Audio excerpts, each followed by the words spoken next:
And the second Republican presidential debate has kicked off. 7 GOP candidates are facing the litmus test in California.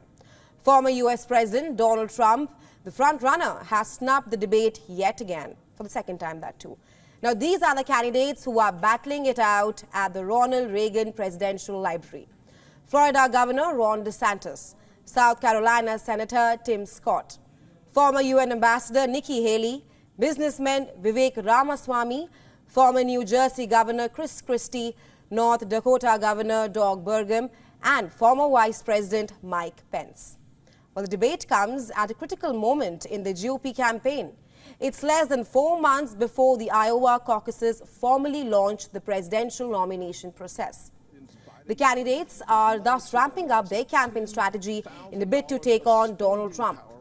The first Republican debate, which happened last month, has reportedly benefited a handful of candidates, while it was dominated by businessman turned politician Vivek Ramaswamy.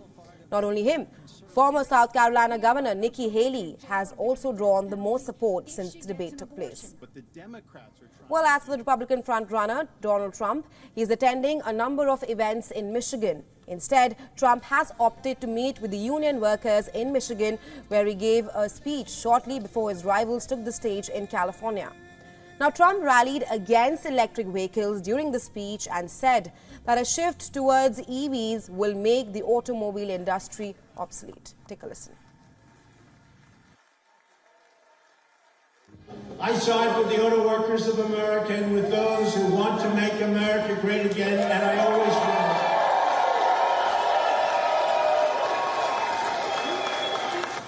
A vote for Cookie Joe means the future of the auto industry will be made in China. That's what it's going to be. That's where they're made. My pledge to every automaker is this: a vote for President Trump means the future of the automobile will be made in America.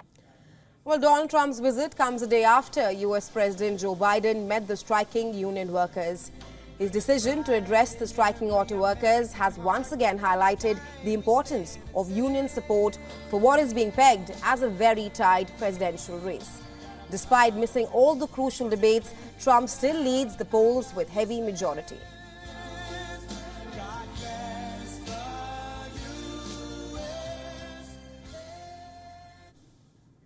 And as the second Republican primary debate continues, our correspondent Susan Tehrani joins us live from New York.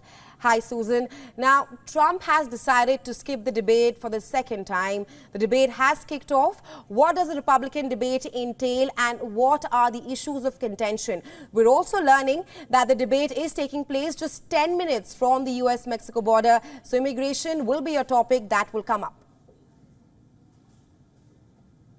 Absolutely, and it already has just in the first half hour.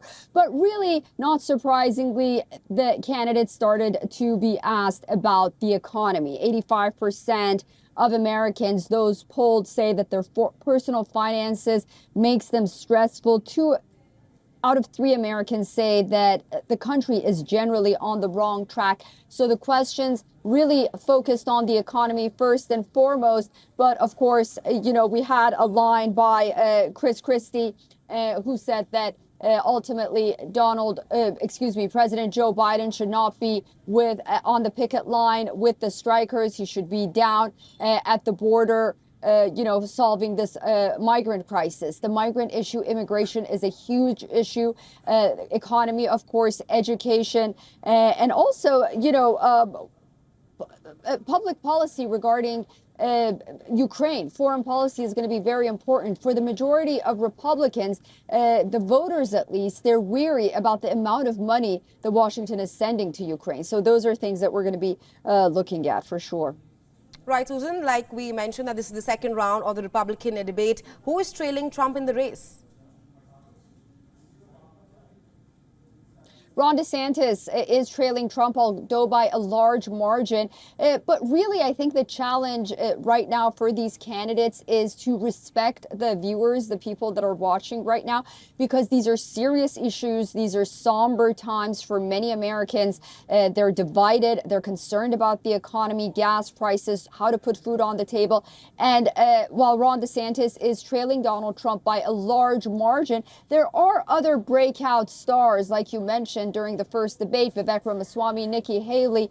And we've seen in poll after poll that voters are open to an alternative to Donald Trump. They just don't know who. So whoever can really demonstrate himself, herself as someone who's serious, who's not looking to just get the viral moments and get the jokes out of the way, someone who's going to demonstrate that, first of all, they are with the MAGA voting wing of the Republican Party. I mean, we can't beat around the bush. This is the Republican Party that, for the majority, they support MAGA. So, anyone who can do that, who can say, what's happening to Donald Trump is wrong. For example, the Justice Department is being weaponized and whatnot. But ultimately, we do support Donald Trump's policies. But because of this baggage, you need another leader. If someone can do that right now, they'll be the breakout star. And so, that's what we're watching for right now. Absolutely, Susan. Thanks very much for joining us and sharing your insights with us on this. We'll, of course, be tracking the story very closely right here.